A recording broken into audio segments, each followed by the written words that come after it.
merci, chers panélistes, d'être réunis aujourd'hui. Avant de commencer ce panel, je vais vous dire une petite expérience. Il y a à peu près 10 ans, il y a à peu près 10 ans, que, il y a une communauté de femmes, gourou, une coopérative gourou, qui avait pour projet de réaliser un marché, qui est le marché gourou de Badjami. Depuis 10 ans, ce projet était déjà bâti.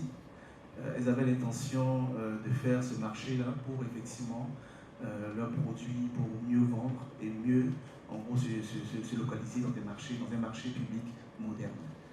Le business plan était bien fait et depuis 10 ans, elles ne trouvaient pas de financement. Depuis à peu près 3-4 mois, ils ont pu rencontrer Colosso.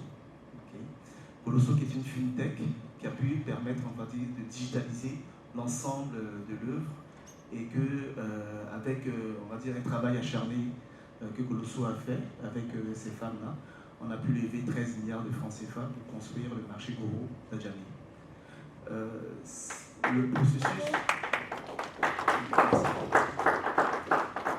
Ce processus-là, ça montre en gros la force de la technologie, la force de la fintech, du crowdfunding et de tout autre type, de fintech dans la gestion des données pour apporter, des solutions bancaires pour que ces banques-là puissent effectivement prendre des décisions. Donc aujourd'hui, je suis entouré d'experts en fintech, d'experts en solutions technologiques, tout ça pour effectivement répondre à un besoin du marché ivoirien qui est aujourd'hui, comme vous avez tous pu le remarquer, a un problème de financement, un problème, de foncier, un problème effectivement de réglementation.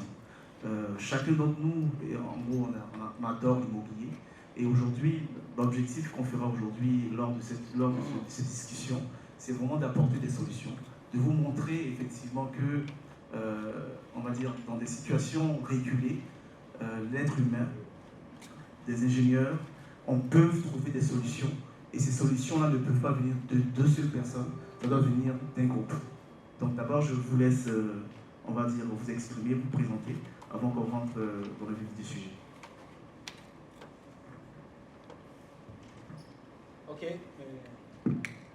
Merci, Béli. Je vais me présenter à nouveau. Je suis Olivier Dadjeu, banquier pendant 20 ans, banquier commercial au départ et conseiller en investissement après avoir décidé de partir de la banque. On a l'immobilier en commun, ça il a dit. On a également les technologies en commun. Je pense qu'on avait, avant même d'arriver sur ce projet, j'avais travaillé sur un projet de fintech justement, où on devait peut-être lancer Smartphone ici avant. Mais bon, les contraintes réglementaires, heureusement qu'on va parler de la réglementation, quand les plus petits arrivent, ce n'est jamais facile, mais on est aussi là pour trouver des solutions. On est des Africains, et ça c'est important. On doit trouver des solutions à nos problèmes africains, et je pense que c'est ensemble, tel qu'il a dit, c'est chacun en mettant la main à la pâte, et c'est surtout en étant ingénieux, en n'abandonnant pas. Ça ne va pas être un parcours facile, on n'aura pas la solution tout trouvée à tous les problèmes, mais il faut qu'on ait le mérite au moins d'essayer.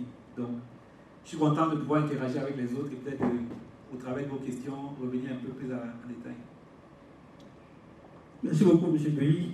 Moi, je suis Traoré Amadou, je suis cofondateur de Podestic, qui est une entreprise qui est spécialisée dans le développement de solutions dans l'immobilier. Alors aujourd'hui, nous avons deux solutions phares dans la gestion locative et dans la transaction immobilière qu'on appelle Zenapi. On a également une autre solution dans le domaine des BTP pour la gestion des chantiers que je nomme Archico. Voilà, nous sommes passionnés de l'immobilier et aujourd'hui nous apportons des solutions pour pouvoir vraiment accompagner les différents acteurs de l'immobilier à pouvoir atteindre leurs différents objectifs. Moi c'est Touré Sori, je suis le CEO d'Esterity Africa, qui est une société dans le business development, la technologie et la stratégie avec une forte implication dans la chaîne de valeur de tout ce qui est industrie de la finance islamique. Et j'ai été aussi en banque, j'ai fait toute ma carrière en banque, ensuite nous avons créé Esterity Africa. Et nous sommes rentrés dans le secteur de l'immobilier après une demande de certains acteurs sur des analyses qu'on devait faire sur le marché ivoirien et sur le Ghana, qui nous a permis en tout cas de comprendre en fait certaines problématiques. Et au fur et à mesure que nous avancions, on a décidé en tout cas de se lancer dans la technologie, puisque nous avons aussi une section technologique qui est Dexterity Technologies. Et sur cette section, nous travaillons sur la mise en place des solutions au niveau du marché de l'immobilier, notamment pour les acteurs des sociétés qui font de la gestion immobilière, mais aussi pour la partie financement et aussi la partie management. On aura l'occasion durant le débat de rentrer dans les détails. Merci. Merci. Vous voyez, je suis entouré. Hein. Je suis bien entouré. Donc, avant de commencer vraiment dans le détail, moi, j'aimerais bien comprendre, en gros, quel est l'impact de vos solutions sur l'immobilier et surtout, est-ce que la population, en gros, a connaissance de ces solutions que vous apportez en termes de communication déjà? Parce que derrière, vous avez des super belles idées, mais déjà, est-ce que déjà ces idées-là arrivent à ces promoteurs dans la rue, par exemple, qui ont un besoin de construction? Comment, en gros, vous arrivez à faire pour transférer, en gros, ces messages-là à cette population? Message pour d'abord... Alors, solution, j'aime bien prendre l'exemple de... J'ai évolué, bon, sans publicité dans le groupe Afriland, où à l'époque, quand j'arrivais en 2000, il n'était pratiquement pas autorisé de faire la publicité. En fait, notre patron à l'époque disait la seule publicité sera votre travail. Peut-être que c'est une démarche qui datait de son époque, mais on a privilégié une démarche pragmatique en disant il faut discuter avec des acteurs clés, des personnes ressources, et ça on l'a fait abondamment pour arriver à ça pendant un an et demi, discuter avec des acteurs professionnels, les banques, les potentiels investisseurs, parce qu'en fait, tout le monde a envie de faire un projet immobilier, tout le monde, ou presque envie d'investir dans l'immobilier, mais ça se fait de manière informelle. Et donc, en échangeant avec des personnes pour comprendre leurs besoins, voir ce qui marcherait et tout ça, on a fait ce travail-là. Mais la grande vulgarisation, non. Parce que si vous venez parler trop facilement de certaines idées, sans être sur le terrain, sans avoir développé quelque chose, sans avoir la main dans le cambouis, comme on dit, on aura l'impression que c'est juste une autre idée, quelque chose de théorique. Voilà. Par exemple, vous avez déjà développé des solutions technologiques dans le domaine de l'immobilier. Bien sûr. Est-ce qu'aujourd'hui, toutes vos solutions développées sont à la portée de tout le monde? D'accord. Bien évidemment, toutes les solutions que nous avons développées aujourd'hui, c'est des solutions qui sont en production chez les clients. Voilà, parce que notre approche est faite de sorte que c'est avec ces acteurs en fait que nous avons mis en place les solutions. Par exemple, la solution de gestion locative, l'histoire démarre en 2014. Voilà, il y a une dame qui nous approche, fraîchement sortie de l'école, pour dire qu'elle voulait une solution pour gérer son agence immobilière. Donc, dans un premier temps, on a fait la phase d'étude avec cette dernière-là, et on a fait sortir une solution. Après, la question qu'on s'est posée, ça veut dire si elle a ce besoin-là, ça veut dire que d'autres personnes peuvent avoir le même besoin. Donc, on a commencé maintenant à contacter les agences, à prendre des rendez-vous, à pouvoir faire des présentations. Et au fur et à mesure, on a constaté que la majeure partie des agences immobilières n'avaient pas de solution de gestion de management. Pour les rares agences qui avaient des solutions, c'était des solutions qui étaient importées de l'extérieur. Donc on s'est dit là, il y a un travail à faire. Il faut faire ce travail-là. Donc avec ces acteurs-là, au départ, la solution était vraiment assez basique. Donc c'est avec eux qu'on a développé. Et on a fait pratiquement vraiment le tour de toutes les agences immobilières en Côte d'Ivoire aujourd'hui. La solution aujourd'hui a 8 ans. On a vraiment poussé aujourd'hui, de sorte à ce que vraiment ça réponde entièrement à leurs besoins. Et je pense qu'il y a des chefs d'entreprise peut-être qui sont dans la salle, qui ont eu déjà utilisé voilà, nos différentes solutions. Donc c'est une approche vraiment intégrée que nous avons adoptée, et c'est avec ces différents acteurs-là qu'on a vraiment développé la solution. Et aujourd'hui, on essaie vraiment de vulgariser pour que vraiment ceux qui n'utilisent pas essaient quand même de pouvoir connaître la solution. C'est super, merci. Et donc ça veut dire que ma question sous-jacente en réalité, c'est de savoir si les professionnels du métier, ils ont, on va dire, ce besoin-là d'utiliser des solutions technologiques. Ma question. Oui, effectivement, il y a ce besoin-là. On l'a vécu, comme je l'ai dit, on essaie de travailler sur toute la chaîne de valeur. Au début, on a travaillé sur l'analyse du marché, c'est-à-dire quels sont les acteurs, on a fait des prévisions financières pour des acteurs qui sont peut-être dans la private equity. Et après, on a rencontré d'autres acteurs aussi qui avaient ce besoin, comme il a dit tout à l'heure, en termes de gestion. On a été dans certaines sociétés de gestion immobilière, on a regardé les solutions existantes qui étaient quand même désuètes. Et comme je l'ai dit tout à l'heure, on a une entité qui est dédiée vraiment à la technologie, qui est Dexterity Technologies. Et on a aussi la partie consulting, donc on est vraiment fragmenté par pôle de compétences. Et avec Dexterity Technologies, on a essayé de regarder un peu dans le détail en fait, les besoins. On a fait surtout tout ce qui est architecture fonctionnelle, et tout ce qui est spécification fonctionnelle détaillée en fait, et technique des besoins. Et on s'est rendu effectivement qu'il y avait cette problématique aussi, comme il a dit, avec d'autres sociétés immobilières. Ce que nous avons essayé de faire, c'est d'ajouter une autre couche, c'est qu'on va commander un processus de digitalisation, parce que c'est pour eux aussi dans une période de Covid-19. Donc on s'est dit effectivement, le besoin, ce n'est pas forcément d'avoir un software à services, mais aussi quelque chose qui va aller vers le processus décisionnel.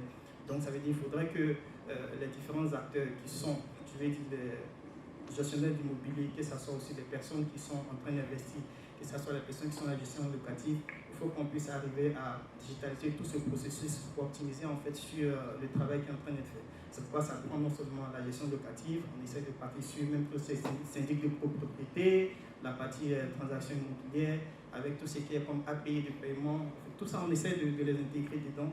Et il y a d'autres solutions qui est la partie crowdfunding dont on va en parler, sur lesquelles on va se baser sur de nouvelles technologies comme la blockchain qui permet d'authentifier quand même certaines transactions de notre pays. Quand bien on sait que la question de l'authentification, c'est-à-dire du foncier, est quelque chose de réel.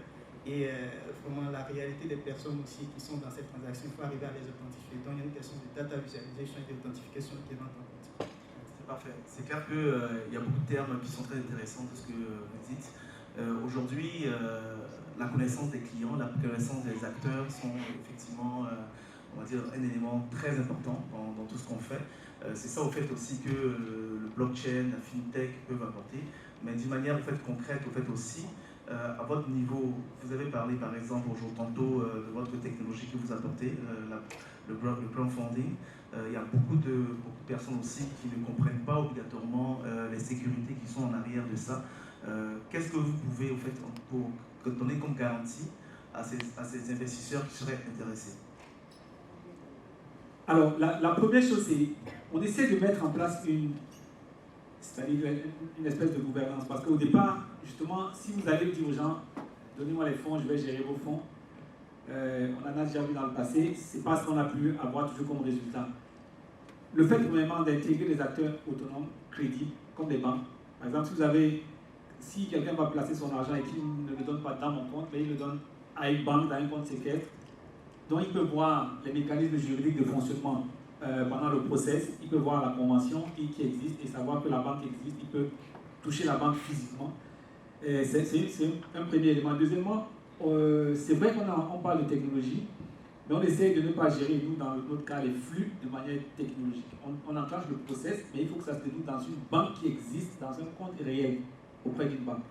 Et maintenant, parce qu'en fait, ça ne va pas être des tout petits montants. 5 millions, c'est pas comme 100 000, 200 000 qu'on peut pas passer par Orange Money et tous les autres. Donc, il y a le côté acteur qu'on intègre au milieu, voilà, pour dire qu'en fait, voilà un acteur crédible qui est un acteur agréé de la place, par exemple une banque. Mais deuxième chose, les process se mettent en place quand il y a les autres acteurs tels que les maîtres d'ouvrage qui sont désignés et connus au moment où on est en train de valider l'opération. Donc, il y a la possibilité pour l'investisseur de savoir exactement sur quelle opération il investit, dans quel quartier, il peut faire lui-même ses propres vérifications pour savoir si le terrain existe réellement. On a un notaire de la plateforme qui est garant, par exemple, qui confirme que juridiquement, tout est... Et le notaire est connu, ce n'est pas quelqu'un qui est connu, il a son étude, donc, et tout ça est en ligne. Donc il y a en fait les acteurs qui sont mis en place, il y a la sécurisation par les comptes séquestres qui sont mis en place, et il y a le fait qu'il y a une certaine transparence où l'investisseur a un tableau il peut suivre l'évolution en temps réel de ce qui est fait sur le terrain. C'est parfait. Et quelle est la différence avec le crowdfunding islamique, par exemple? Merci. Effectivement, la différence, c'est la base juridique. Sinon, en fait, l'esprit, c'est la même chose, mais c'est la base juridique. Parce que lorsque vous prenez, je vais dire, le modèle de crowdfunding islamique, c'est le modèle de financement participatif, mais c'est le contrat. Et nous, au niveau de crowdfunding islamique, vous avez aussi plusieurs types de crowdfunding islamique qui sont des crowdfunding qui sont equity-based, c'est-à-dire qui qui sont basés sur des contrats, par exemple, qu'on appelle la Moucharaka ou bien la Moudaraba, qui sont des contrats participatifs où des personnes décident en fait de mettre ensemble leurs fonds. Et ce fonds est géré de telle sorte que les profits sont partagés selon une clé de répartition, mais les risques aussi sont partagés selon les apports. Donc la partie apport aussi est vraiment fixe. Il faut que le risque soit partagé sur les apports. Mais la partie, je vais dire, rémunération, ça dépend en fait des causes contractuelles. Ça, c'est par exemple un contrat qui est basé sur la Moucharaka. Vous avez aussi des modèles de crowdfunding qui sont basés sur ce qu'on appelle le Wakala, qui est par exemple des contrats d'alliance. Ça veut dire que des personnes donnent leurs fonds. Je vais dire qu'il y a l'entité qui va servir de SPV, c'est-à-dire qui est comme un fonds commun de placement, qui va gérer en fait cette activité, qui va se rémunérer à partir d'un certain taux sur le montant qui a été déversé. Donc aujourd'hui, vous avez aujourd'hui des crowdfunding qui existent au monde qui font du financement participatif en termes d'un secteur de l'immobilier, qui réussissent vraiment à financer des logements sociaux. Je prends un exemple, c'est Etis Crowd, qui est en tout cas aujourd'hui le premier dans le monde en termes de financement participatif sur les logements sociaux qui se trouvent dans la zone Malaisie et Indonésie, des personnes avec qui déjà nous sommes en échange beaucoup. Et je pense que là, ce sont des belles expériences. Et aujourd'hui aussi, on essaie d'aller aussi sur des crowdfunding qui sont basés sur des modèles de Murabaha, c'est-à-dire ce sont des personnes qui ont besoin par exemple de financement des intrants. Donc à partir de ces modèles de crowdfunding, on peut financer ces intrants-là. Ça peut être de la marchandise, ça peut être du matériel qui peut être financé directement. Aujourd'hui, comme je le disais tout à l'heure, la question de la réglementation, parce que ça fait partie aussi des 3 F du secteur de l'immobilier, foncier, fiscalité et puis financement.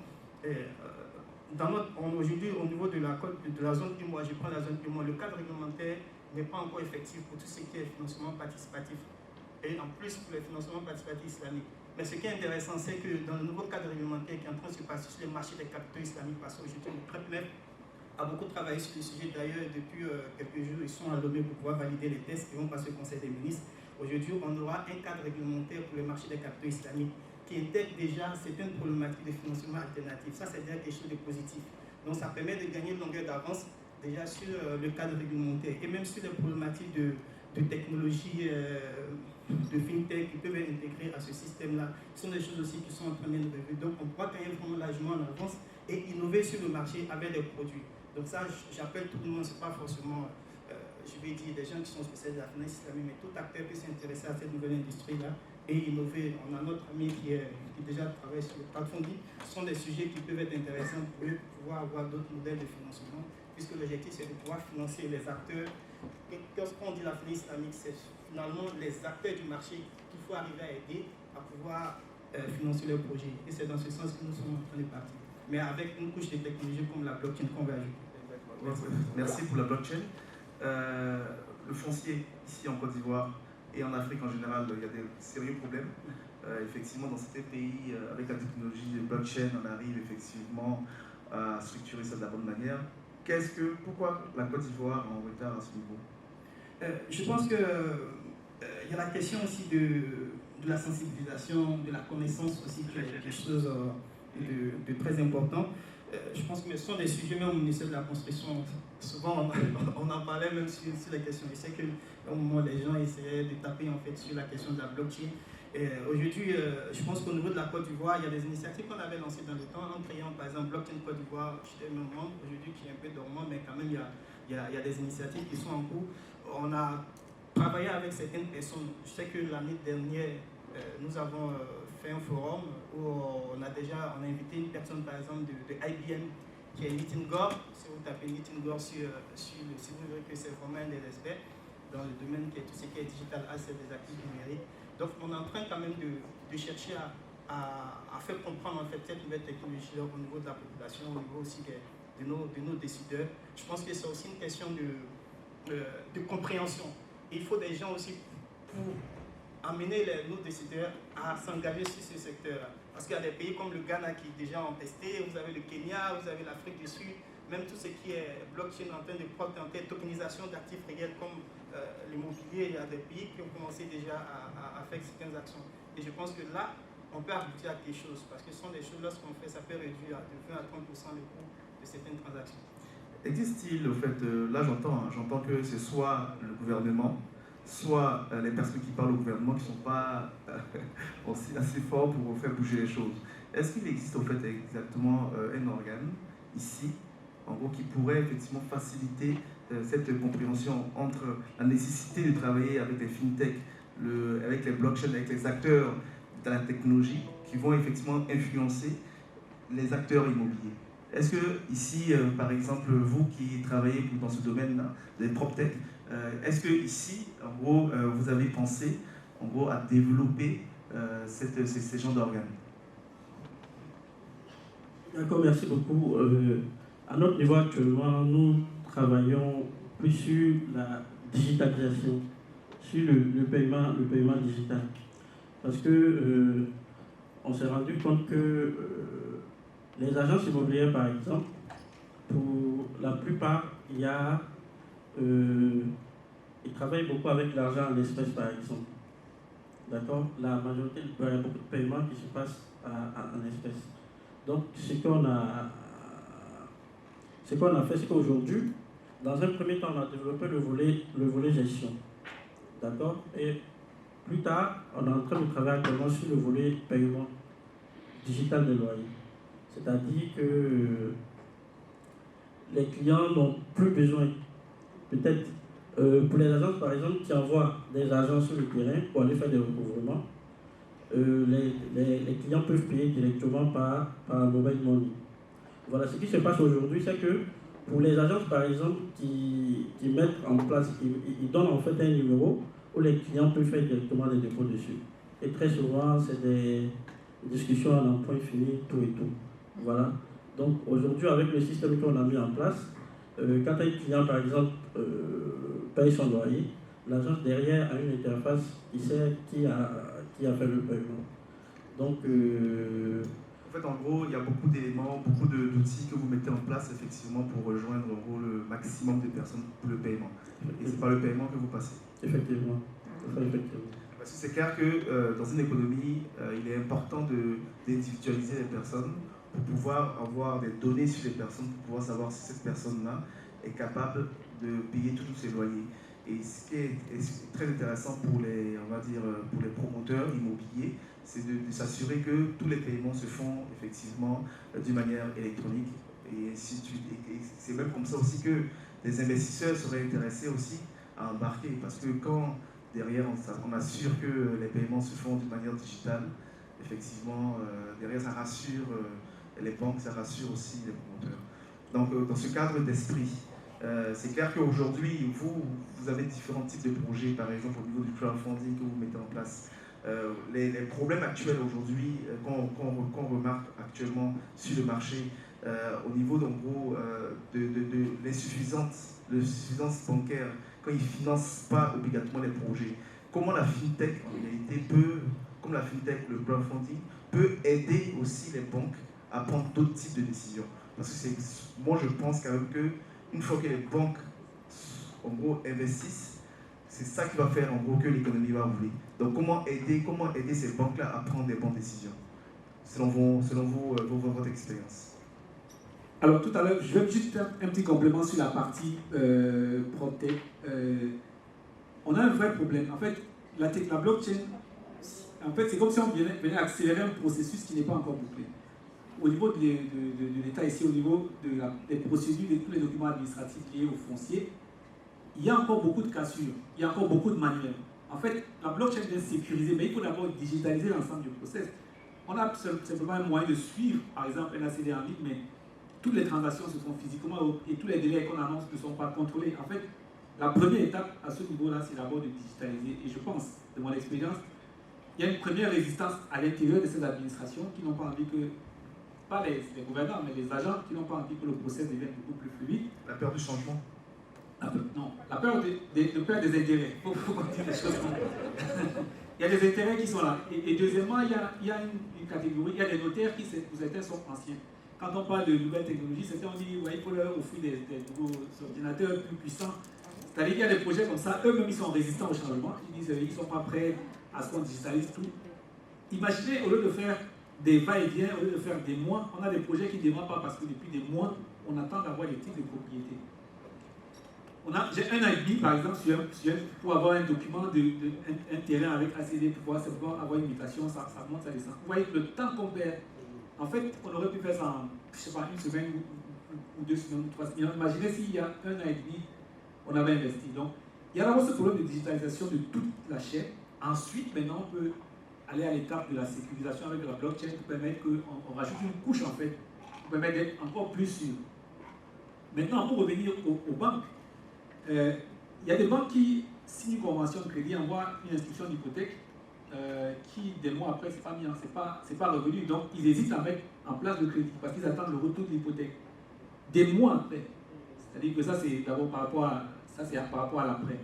Mais maintenant, par rapport à l'avant, pour ceux qui ont... Moi, j'ai travaillé longtemps, directeur du crédit, j'ai été DG, mais vous voyez parfois des clients, les back and forth qu'on fait avec le client, ils déposent un dossier, 2 semaines après, on demande un élément, 1 mois après, on demande un autre élément. Parfois, il faut un élément qui est complet, qui n'est pas complet, on se retrouve 6 mois après. Par exemple, aujourd'hui, ce que nous, on veut faire dans la plateforme, c'est être clair avec tous les acteurs. Qu'est-ce qu'on veut comme document? Et d'entrée de jeu, si on n'a pas ça, on bloque dès le début. Ce n'est pas la peine d'aller avancer et penser qu'on a avancé effectivement et que 6 mois après, on est en train de demander un élément aujourd'hui au compte, un élément demain, un élément après-demain. On peut très bien, au niveau des banques, ça c'est pas systématiquement fait, avoir une checklist qui est claire au début. Il y a quelques rares banques ici qui arrivent à le faire. Mais beaucoup d'autres vous demandent les éléments que vous envoyez, vous demandent le même élément, vous dites, mais genre, vous renvoyez l'email que vous avez envoyé. Ce n'est pas systématique. Donc, il y a ce process d'abord de réception, c'est-à-dire l'origination du dossier qui doit être bien optimisé dans les banques. En plus, il y a des workflows qui peuvent exister. Il y a parfois, on part d'un service vers un autre service à la banque, et ça met des jours et des semaines parfois pour qu'un dossier parte du juridique au risque ou bien du risque au crédit. C'est des choses qui peuvent aussi s'optimiser par la digitalisation. Eux, ils travaillent là-dessus. Si les banques font un pas de ce côté-là, on peut accélérer effectivement les délais et puis réduire aussi voilà, la frustration des deux côtés. C'est clair que c'est très intéressant ce que tu dis. Moi, effectivement, j'ai fait à peu près 20 ans de ma vie au Canada et on obtient des financements sans même rencontrer son conseiller. C'est parce que derrière, effectivement, tout est une question de digitalisation et quand on envoie la documentation, on sécurise effectivement la documentation et ça se fait de la bonne manière. Qui fait qu'aujourd'hui, la banque peut intervenir peu importe où le client est situé. Et donc, effectivement, donc, vous avez parlé effectivement de peur de changement. C'est terme. L'idée, c'est que, mais quand même, il faut que ça passe. Il faut que ça avance. Donc, connaissance en fonction de votre expérience, vous connaissez bien le terrain, en fonction de chacun de ces personnes ici, de ces panélistes ici, vous connaissez effectivement cette problématique et je pense que tout le monde connaît cette problématique-là. Qu'est-ce qu'on fait?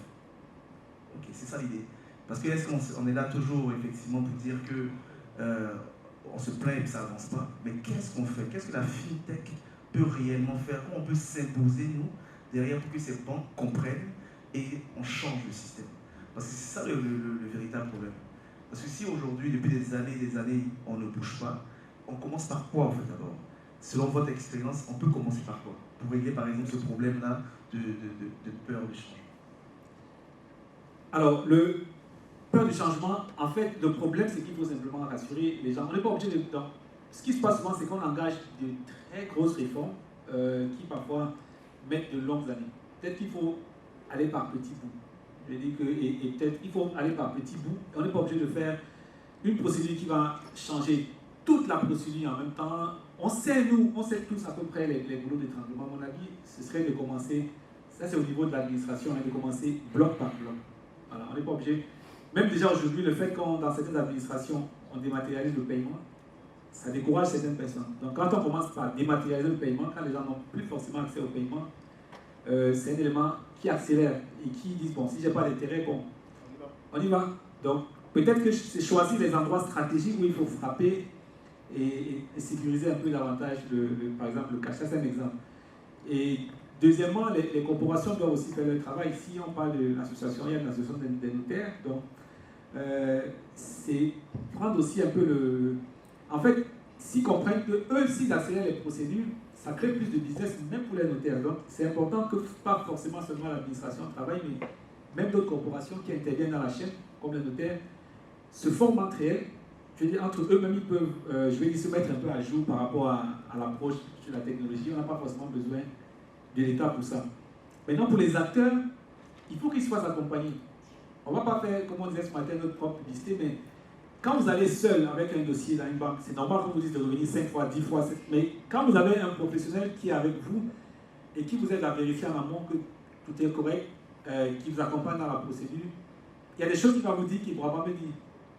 On parle le même langage. Donc ça aussi, parfois, ça aide. Il faut, donc, vous voyez, les rôles sont à plusieurs niveaux. Et nous, aujourd'hui, on vient comme ça, par exemple, au prix des solutions. On vient dire, vous n'êtes pas obligé de... Si vous perdez un an, en fait, vous perdez beaucoup plus d'opportunités que vous ne pensiez. Peut-être parfois, prendre quelqu'un qui vous accompagne, qui s'y connaît, qui parle votre langage, qui parle le langage de ceux d'en face, vous aide. Et c'est valable même au ministère. Moi, j'ai même été même dans les administrations où, pour des dossiers, parce que les usagers communs ne savent pas certaines choses, et hier on a vu avec l'Obey et tous les autres, ils ne savent pas certaines choses, on leur raconte n'importe quoi. Donc, parfois, il faut qu'on se fasse accompagner, et il y a des professionnels qui sont là pour ça. Mais c'est notre culture d'abord qui va changer pour qu'on recourt davantage à des expertises dans leur domaine particulier. Eux, ils en savent plus que celui qui, en général, vient pour un service.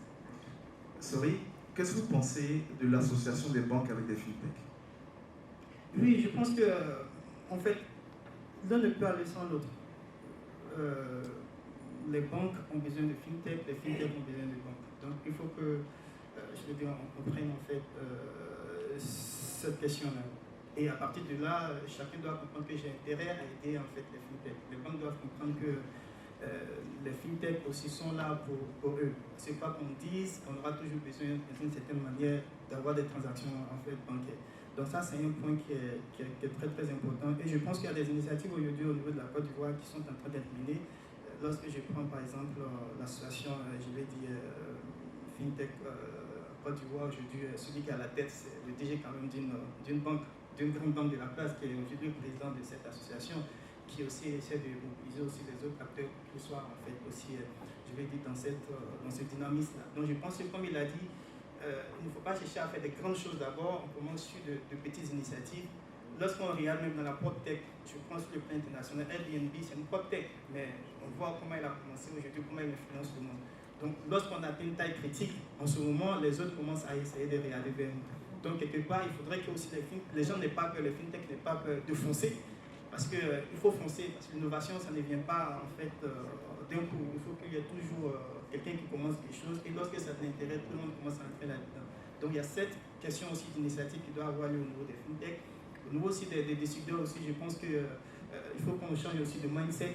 Il faut qu'on change de mindset. Le mindset aujourd'hui, c'est d'aller vers l'innovation, de prendre des risques pour dire qu'effectivement, il faut qu'on ait le changement.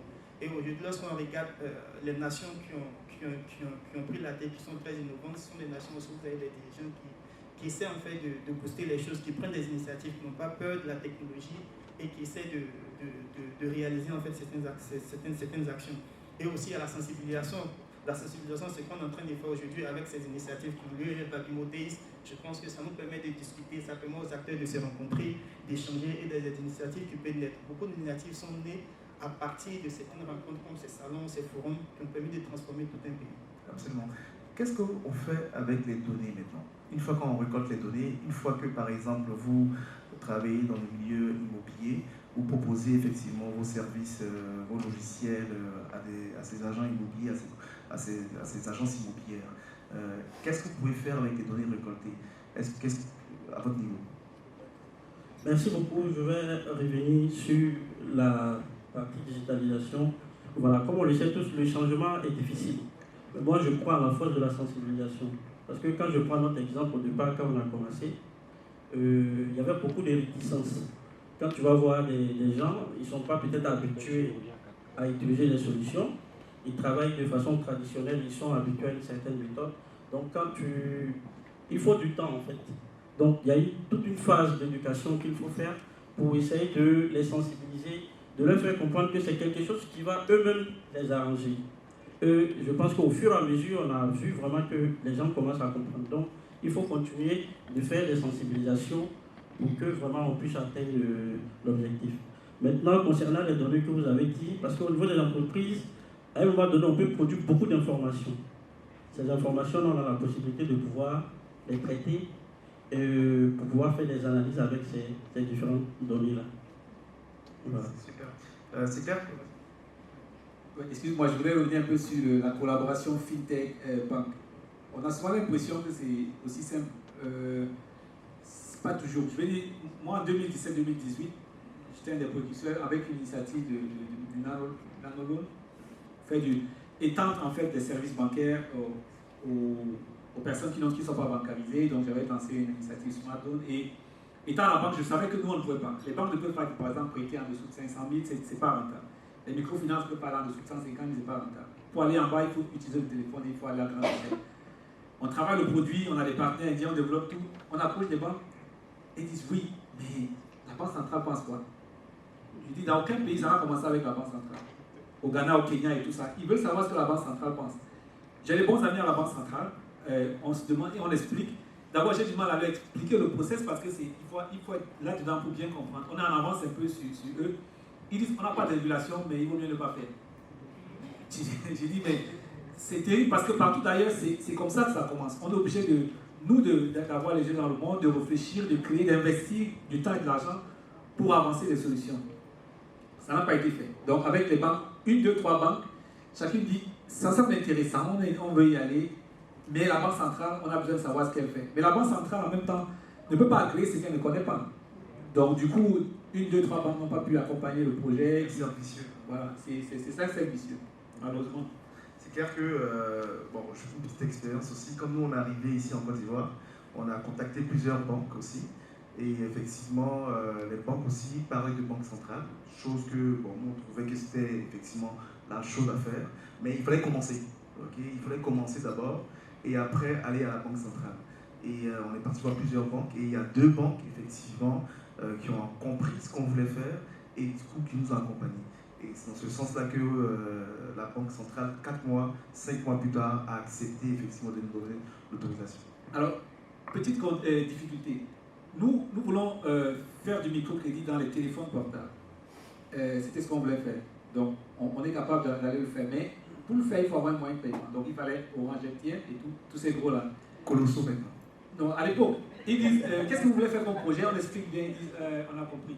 Mais pour des raisons stratégiques, on ne vous donne pas accès à nos API. Et quelques mois après, bon, les solutions sont sorties. Vous voyez, la banque vous dit, en fait, le telco vous dit, je vais vous donner l'API, mais venez avec la banque. Vous allez à la banque vous dit, je vais à la banque centrale.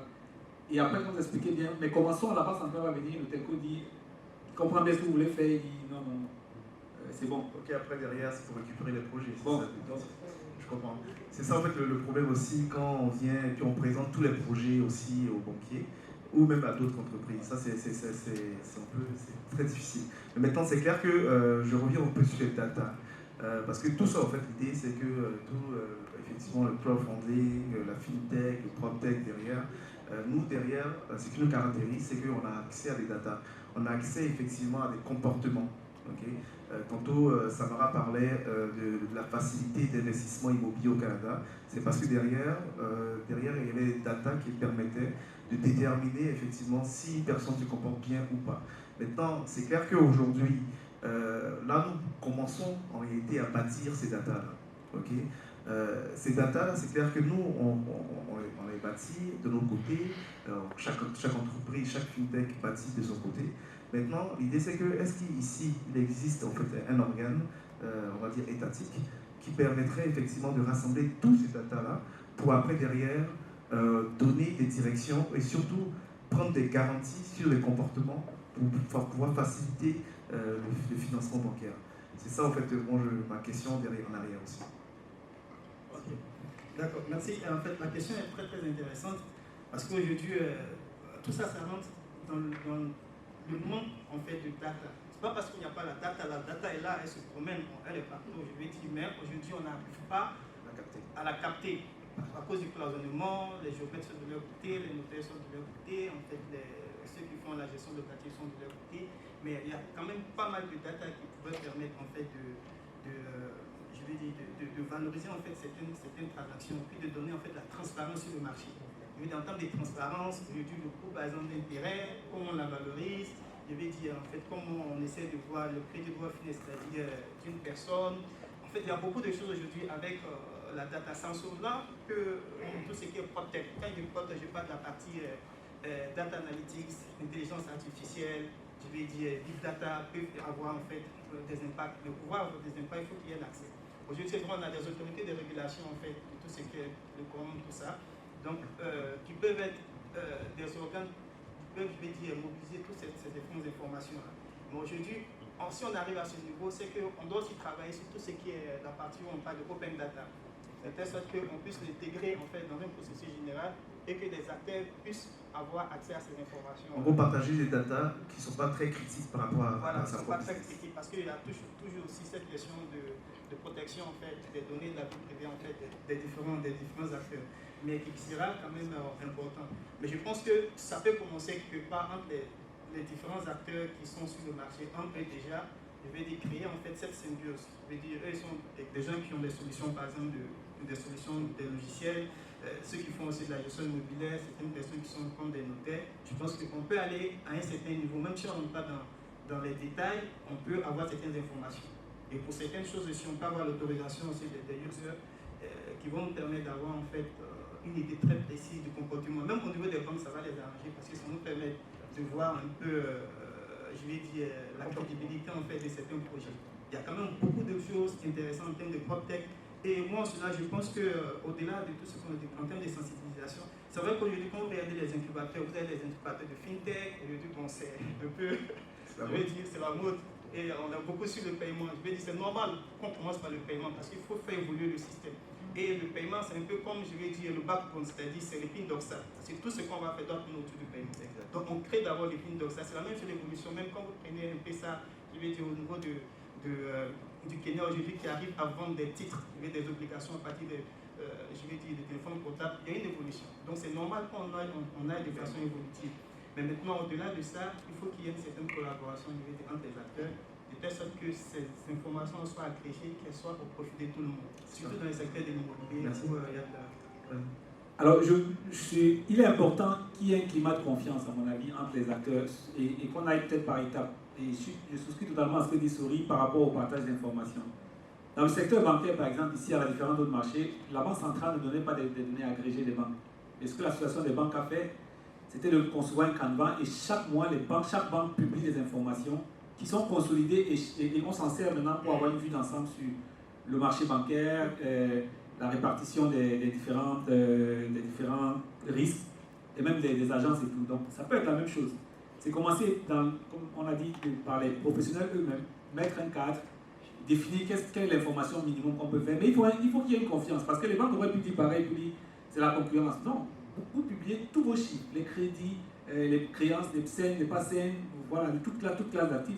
Donc demain, on peut se dire, ok, voici le minimum qu'on veut en termes d'acteurs, pour que le foncier au moins, parce que tout ça commence par le foncier. Prenez des informations sur le foncier et peut-être après des informations sur le locatif. Mais il faut que les acteurs, nous-mêmes, on s'organise, ce n'est pas forcément l'État qui va venir organiser, pour dire voici le minimum de confiance, voici le mécanisme par lequel on va consolider et la périodicité, on commence par là. Ouais. Quelque chose à ajouter? Parce qu'il y a un élément essentiel qui est sorti, c'est que c'est la collaboration. Il faut qu'il y ait une certaine collaboration, il faut qu'il y ait la confiance entre les différents acteurs, parce que sans ça, chacun est dans son système, chacun produit ses données, c'est sûr qu'on ne pourra pas avoir le résultat qu'on veut en fait. Voilà. Donc il faut plus d'ouverture de la part des uns et des autres pour qu'on puisse vraiment collaborer et avoir les datas qu'il faut. Ainsi, j'ouvre le micro à tout le monde. Okay. C'est clair qu'on a des experts qui sont très techniques. Vous avez compris bien que la FinTech, le blockchain et toutes ces technologies-là pouvaient apporter quelque chose de très intéressant au marché immobilier. C'est ça aujourd'hui, effectivement, le travail que chacun doit faire ici. Vous avez aussi vu que tout ce qui est data permettrait effectivement aux banques, on va dire, de mieux investir dans l'économie et la volonté de tout le monde. Et si vous avez des questions, n'hésitez pas. On a comme 2 minutes encore qui restent. Bon, 2 questions. Ça va? En gros, je vais poser toutes les questions qu'il fallait. En tout cas, c'est clair. Merci à vous. Merci à vous tous. Et moi, j'ai un rêve. J'ai un rêve qu'une personne qui est aujourd'hui à Blocos, par exemple, qui vend, par exemple, un alloco, se fera financer ses activités parce que la banque, en gros, connaît ses activités. parce que la banque connaît ses flux financiers. Tout simplement parce que cette personne-là est bancarisée. Et la bancarisation, certes, pour moi c'est un rêve, mais en réalité, ça peut être une réalité, parce que tous les acteurs qui sont présents ici apportent des solutions concrètes pour que derrière, en gros, l'économie de la Côte d'Ivoire se transforme d'une économie informelle à une économie formelle. Merci à vous. Un grand merci à M. Poli Guiraud, directeur général de Colonso, modérateur de ce panel avec des experts qui nous ont honorés donc de leur savoir, de leur connaissance. Merci à M. Olivier Dadjeu, directeur général de Smart Link Capital, à M. Ousmane Traoré, directeur général de Zenapi and Archie Pro, et à M. Solé Touré, directeur général d'Activity Africa. Merci infiniment, messieurs. On va prendre la photo de famille. Voilà, merci infiniment.